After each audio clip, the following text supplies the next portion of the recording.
How to turn off Instagram app. So Instagram rolled out a new feature, basically like Snapchat, where you can choose to share your location on Instagram.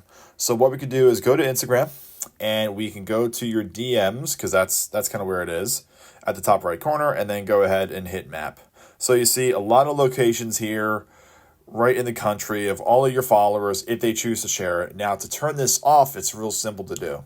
So you're here at the map and go to the top right hand corner here to the gear icon, and you're going to have some options. So if any of these other options are chosen, that means you're sharing your location.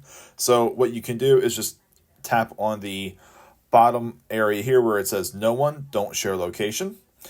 You'll get some options. I'm just going to choose until you turn it back on. That way it's just constantly off and it's not timed because it'll just come back on automatically.